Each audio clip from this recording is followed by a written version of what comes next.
अस्सलाम वालेकुम। आज हम बात करेंगे नॉन फंजिबल टोकन्स के बारे में, which are also called NFT. NFT का नाम बहुत सुना होगा। तो हमने अभी अपने डिस्कॉर्ड सर्वर पे एक डेडिकेटेड चैनल भी बना दिया एनएफटी का। उसी के बाद में एक सवाल आ रहा था कि एक इस पर जल्दी से कोई वीडियो बना दें ताकि इसके बारे में पता चल जाए। So I do a quick video, I cover the most basic points के एनएफटी होता क्या है, ये इसकी अहमियत क्या है, ये डिफरेंट कैसे है आपके एक नॉर्मल एक एसेट से, वो सारी हम बातें करेंगे। बाकी अगर आपने गिव अवेज में जो क्रिप्टो आवाज डिस्कॉर्ड सर्वर में एक $50 का गिव अवे चल रहा है क्रिप्टो एसेट्स पे पार्टिसिपेट नहीं किया तो अभी 2 दिन रह गए, पार्टिसिपेट आप लोग कर सकते हैं। Coming back over to NFT. So सबसे पहले सबसे इम्पोर्टेंट सवाल कि नॉन फंजिबल टोकन, इतना मुश्किल चौड़ा नाम है, इसका मतलब क्या है। सो व्हाट आर एनएफटीज, ये भला क्या है, हम इसके ऊपर पहले बात करते हैं।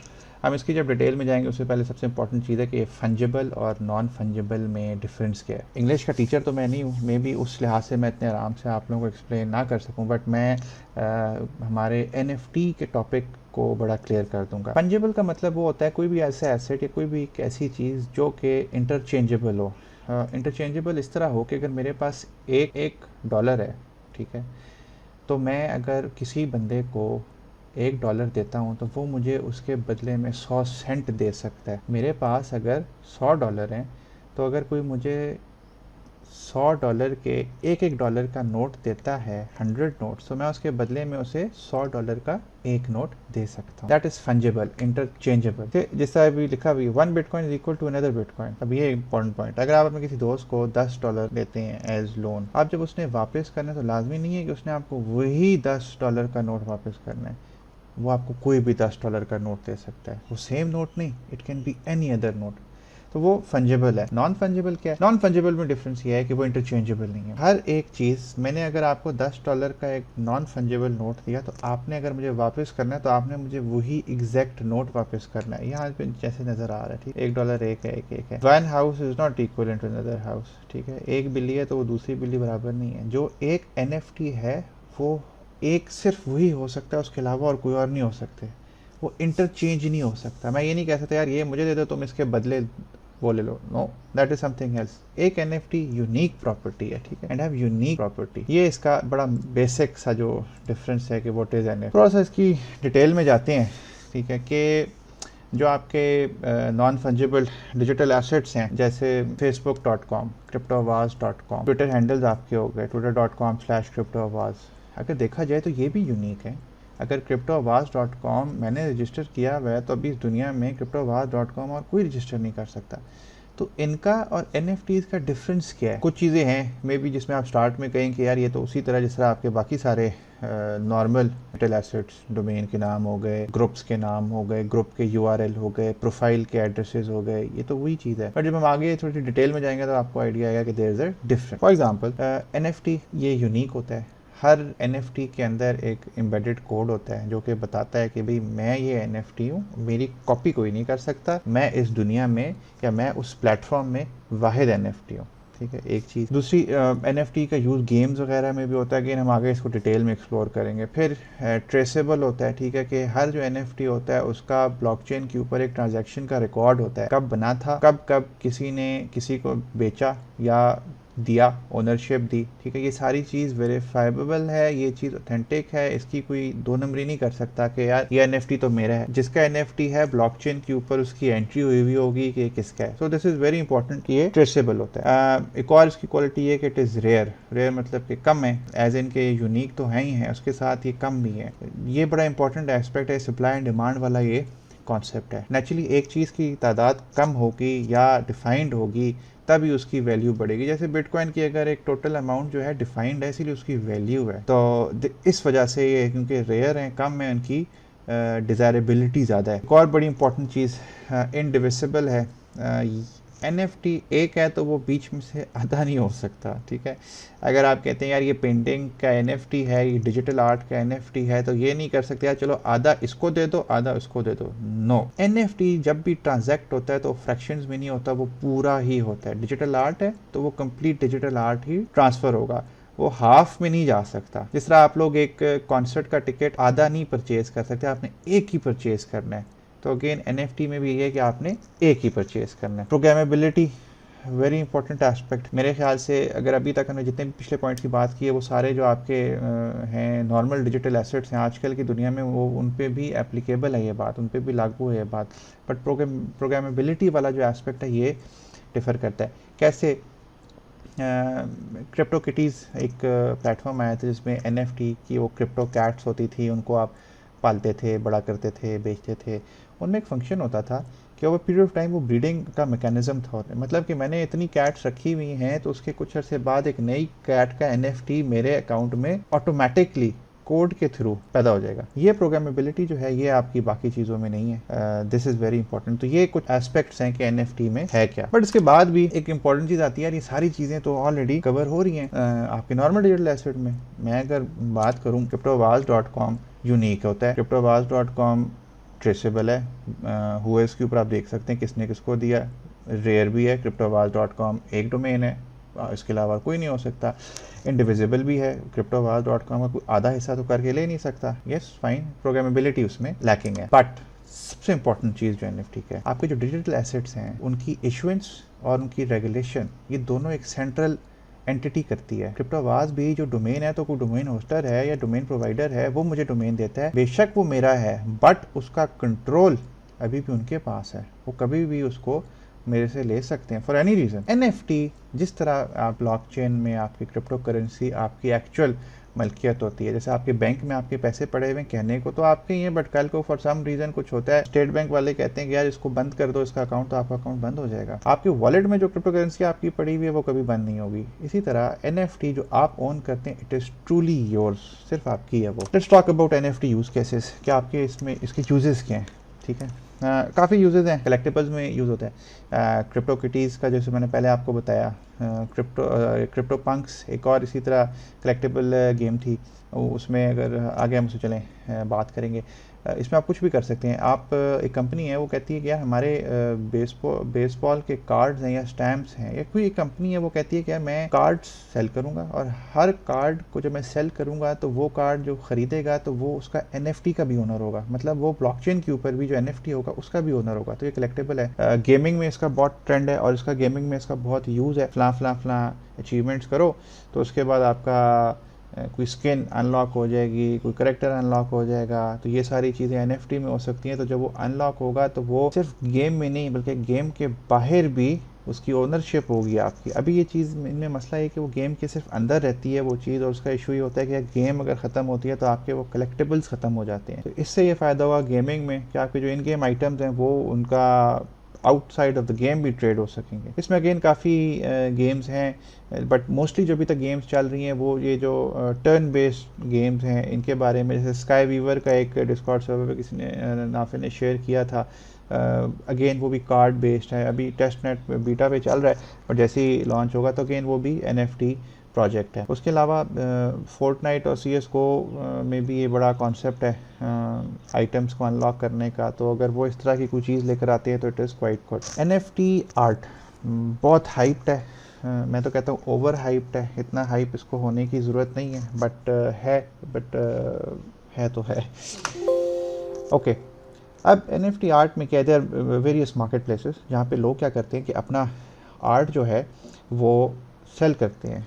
वो सेल कैसे करते हैं? वो कहते हैं जी कि एक आर्ट बनाते हैं। मैं कहता हूँ आई एम एन आर्टिस्ट, बड़ा मशहूर मैं आर्टिस्ट हूँ, मैं अपनी चीज़ रेरेबल पे या किसी और प्लेटफॉर्म पे आगे हम डिस्कस करेंगे प्लेटफॉर्म्स कौन कौन से हैं, मैं जाके उस पर बेच देता हूँ। क्योंकि मैं एक मशहूर आर्टिस्ट हूँ तो मेरी कोई चीज़ जब जाएगी और मेरे नाम से वहाँ सेल हो रही होगी तो उसकी कोई वैल्यू होगी। तो इस वजह से जो NFT related art market places हैं उनका काफ़ी आजकल हाइप चला हुआ है, काफ़ी वो मशहूर है।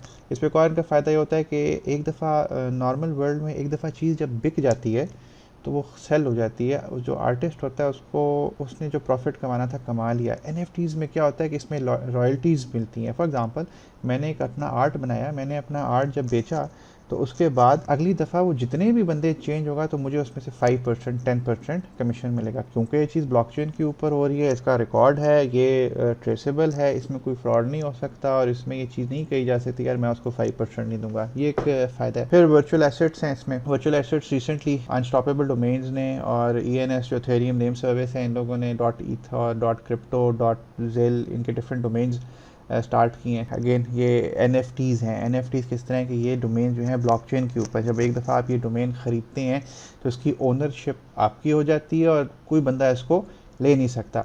रियल वर्ल्ड एसेट्स में चीज़ चल रही है, इसमें भी थोड़े से इश्यूज आएंगे बट प्रॉबेबली आगे हो जाएगी। फॉर एग्जांपल एक ऑन ग्राउंड एक ज़मीन है और ज़मीन की जो ओनरशिप है वो NFT के तहत आपको दी जाती है, तो आप उसको वेरीफाई कर सकते हैं कि यार इस ज़मीन का ओनर कौन है। NFT बताएगा कि ब्लॉकचेन में उसकी एंट्री होगी, भाई इस ज़मीन का ओनर ये बंदा है। आइडेंटिटी के साथ भी यूज़ हो सकती है कि उसमें अगर आप कहते हैं कि मेरी सारी पर्सनल इंफॉर्मेशन ब्लॉकचेन के ऊपर स्टोर हुई हुई हो, मेरे सारे रिकॉर्ड स्टोर हुए हुए हो, आई डोंट नो ये इनके यूज़ केसेस अभी जो प्रैक्टिकल इम्प्लीकेशन जो है अभी तक कोई नहीं आई। ठीक है, इसकी प्रैक्टिकल जो यूजेज हैं अभी तक सामने नहीं आए बट होपफुली आहिस्ता आहिस्ता, क्योंकि NFT नए हैं तो आ जाएंगे। पहला NFT की अगर हम बात करें कि पहला NFT था क्या, या पहला NFT 2012 में कलर्ड कॉइन्स के नाम से था। ये बिटकॉइन के ब्लॉकचेन के ऊपर ही बनाया गया था। इसका मकसद ये था कि जो आपका बिटकॉइन की प्रोग्रामिंग लैंग्वेज है, इसके अंदर एक मेटा डाटा में इतनी जगह होती है कि एक ट्रांजेक्शन के अंदर मेटा डाटा में कुछ डाटा स्टोर हो सकता है, तो उस डाटा स्टोर करने की जगह इंफॉर्मेशन स्टोर कर देते थे, तो वो इंफॉर्मेशन जो है वो NFT बन जाती थी। कैसे, वो प्रूफ बन जाता था उस ट्रांजैक्शन के बाद कि ये जो बात इसमें की गई है it will stay there forever. थोड़े से उसमें इश्यूज थे।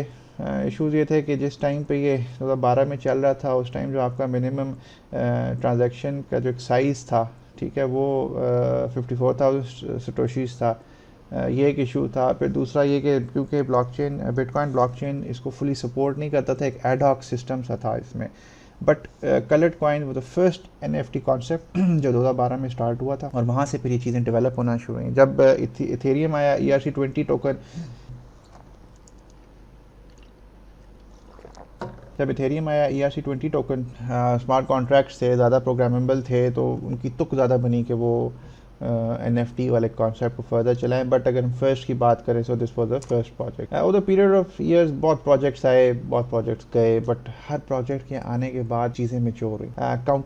Counterparty.io 2014 में इनका एक प्रोजेक्ट स्टार्ट हुआ था जिसमें सेमी और नॉन फंजिबल एसेट्स का कॉन्सेप्ट इंट्रोड्यूस किया था। इसमें भी डिफरेंट गेम्स थी। स्पेल ऑफ जेनेसिस गेम थी जो 2015 में आई, उसके बाद फोर्स ऑफ ईवल 2016 में आई, फिर रेयर पीप्स, ये जो आप ये देख रहे हैं, ये एक मीम कॉन्सेप्ट है जो बड़ा मशहूर हुआ। पीप द फ्रॉग मीम्स बनी इसके ऊपर मीम कार्ड। ये जो होमर पीप वाला कार्ड की आप तस्वीर देख रहे हैं, सोल्ड फॉर 38.5 US डॉलर 2016 में। अगेन उसके बाद क्रिप्टो पंक्स आए। क्रिप्टो पंक्स का बड़ा डिफरेंट सा यूनिक कॉन्सेप्ट था क्रिप्टो पंक्स में। आई थिंक क्रिप्टो पंक्स था तो 2017 में हमने शायद ग्रुप में शेयर भी किया था जब ये लॉन्च हुआ था क्रिप्टो करेंसी पाकिस्तान ग्रुप में। It started with 10,000 crypto Punk's. 10,000 इसमें इसी तरह की बस शक्लें थी, ठीक है, और दे वर फ्री। लोगों ने क्लेम कर लिए। लोगों ने जब क्लेम किए, क्लेम करने के बाद लोगों ने बेचना शुरू कर दिए। टोटल $404 मिलियन इन सेल्स ने अभी तक कर ली हैं, जिसका इस वक्त जो चीपेस्ट जिसका क्रिप्टो पंक सेल हो रहा है वो $31,000 का हो रहा है। आप देख सकते हैं यहाँ पे इनकी प्राइसेस क्या क्या लिखी हुई हैं।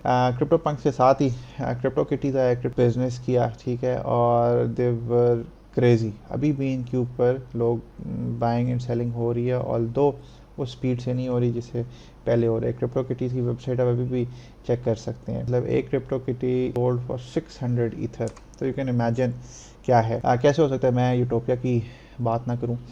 यूटोपिया में भी NFT का कॉन्सेप्ट जो है बिल्ट इन है। ये अभी इसको 2 साल ऑलरेडी हो गए हैं सिंस लॉन्च, ठीक है। इसमें किस तरह होता है कि इसका जो है ना यूटोपिया नेमिंग सिस्टम, ये बड़ी इंटरेस्टिंग चीज़ है। इसमें क्या होता है कि यूटोपिया जैसे आपका असल दुनिया में डोमेन होता है, इसमें यूटोपिया नेमिंग सिस्टम में आप कोई भी नाम एक रजिस्टर कर लेते हैं। मतलब अगर आपका अपना नाम रजिस्टर करते हैं तो it will register for 10 CRP जो क्रिप्टो इंटीग्रल करेंसी है।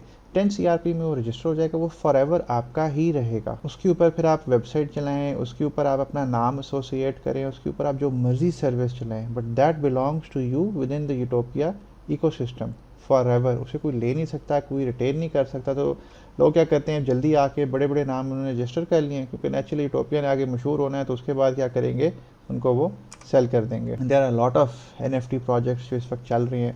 अगर इसमें मैंने कोई मिस कर दिया मुझे कमेंट्स में बता दें कि क्या है, ताकि बाकियों का भी फ़ायदा हो जाए। डिफरेंट टाइप के इसमें हैं, रेयरेबल, ओपन सी और सुपर रेयर, ये मार्केट प्लेसेस हैं। रेयरेबल, ओपन सी, सुपर रेयर, ये मार्केट प्लेसेस हैं जहाँ पे आप लोग अपना आर्ट क्रिएट कर सकते हैं और सेल कर सकते हैं और एग्जिस्टिंग आर्ट को बाय कर सकते हैं। Then we have collectible item की गेम्स भी हैं, क्रिप्टोपंक्स हो गया, एवरस्टार्स हो गया, मीम हो गया। उसके बाद again exe, infinity, crypto kitty, ये सारी आपकी गेम्स हैं। डिसेंट्रलैंड और क्रिप्टो वॉक्सल जो है ये एक वर्चुअल वर्ल्ड है जिसमें आप वर्चुअल लैंड बाय और सेल कर सकते हैं।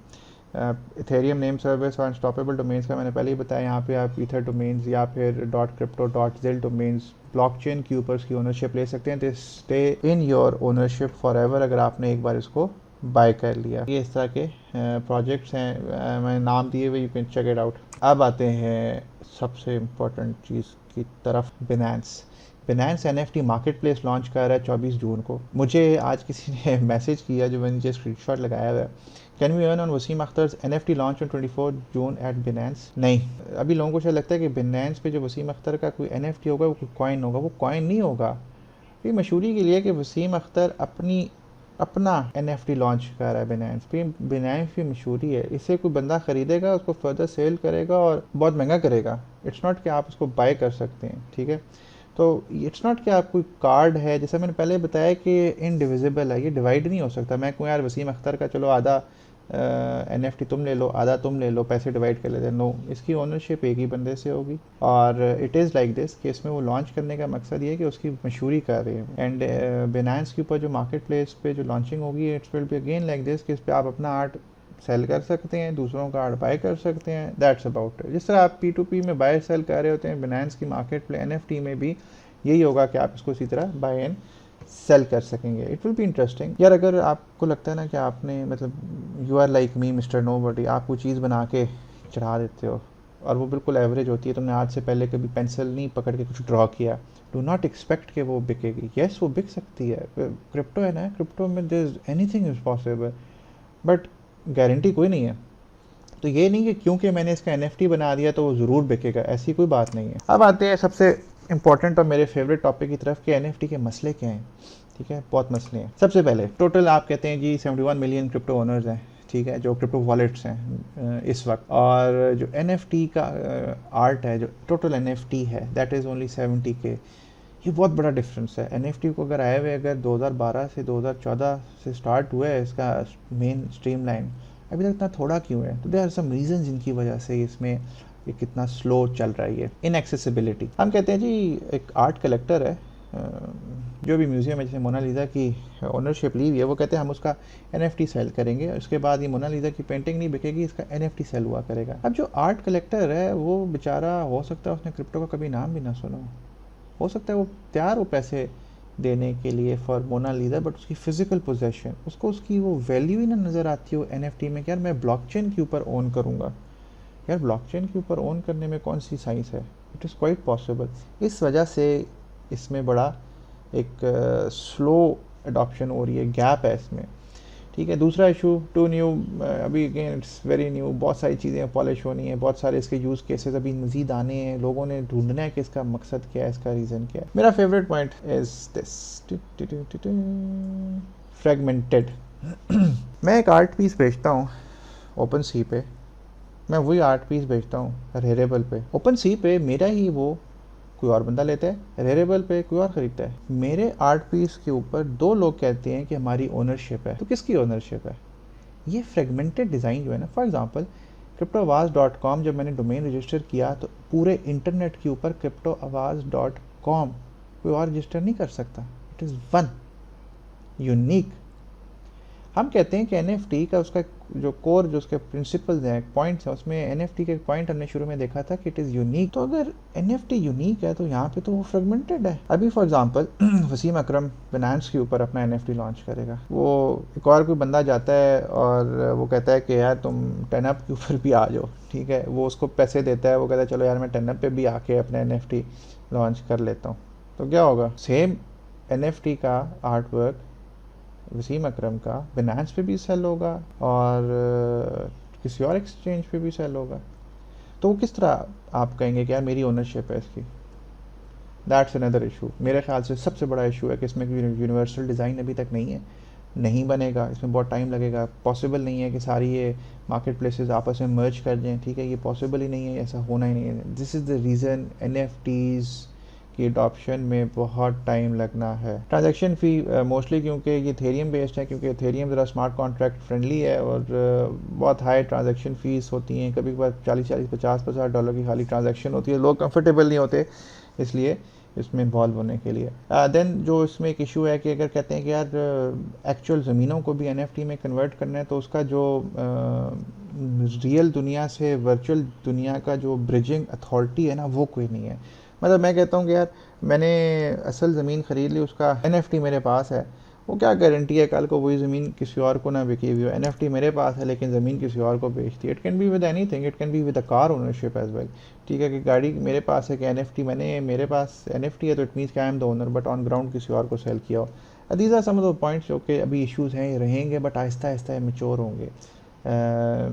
It will take time but ये हो जाएगा। अब हम आते हैं टू लॉन्ग डिडंट रीड और डिडंट वॉच। यार बहुत अच्छी चीज़ है NFT। इसमें जो ब्लॉकचेन के जो डिसेंट्रलाइज ब्लॉकचेन के बेस्ट ट्रेड्स हैं ना, वो सारे डाल दिए और एक इंटरेस्टिंग कॉन्सेप्ट बना दिया है। ठीक है, इसके यूज़ केस सिनेरियो बहुत ज़्यादा है, collectibles, gaming, art, virtual assets. ठीक है, इसमें ना ख़त्म होने वाली चीज़ें हैं। 2012 से स्टार्ट हुआ कॉन्सेप्ट और अभी भी मेच्योर नहीं हुआ, इट स्टिल हैज़ टाइम। अपनी इतनी और चीज़ें हम इसमें देखेंगे। इथेरियम का जो 2017 में बूम आया, 2018 में उस पर क्रिप्टो किटीज़ वगैरह में बहुत ज़्यादा एक्टिविटीज़ हुई। 2018 में सारी जब मार्केट क्रैश हुई तो NFTs को भी थोड़ा सा इम्पैक्ट हुआ था और सारी चीज़ें बड़ी स्लो हो गई थी। और अभी फिर दोबारा जाके क्या चले, यूटोपिया में लास्ट ईयर से 2 साल पहले 2019 में एक्टिविटी हुई, लेकिन जनरली बाकी सारे लोगों के सामने 2020 एंड या 21 में भी जाके आप NFT का वर्ड देख रहे हैं। अभी अगेन टाइम लगेगा और जो उसकी मैस अडॉप्शन है वो होने में बहुत टाइम है अभी। ठीक है, और but it is interesting. So I hope मैंने कुछ क्लियर कर दिया है कि NFT की सारी कहानी। ओ वाओ, ये मैंने जो छापा लगाया था उसमें ये वाली स्लाइड भी थी। So thank you. हमारे join our Discord, ask a question if you have any, subscribe to whatever you want to. और ये है अगेन, थैंक यू। सवाल हैं तो पूछें and I hope I have clarified some of your questions. बाकी Discord का जो NFT चैनल है उसमें हम मज़ीद डिस्कशन इस पर चलती रहेगी, वो भी आगे देखेंगे।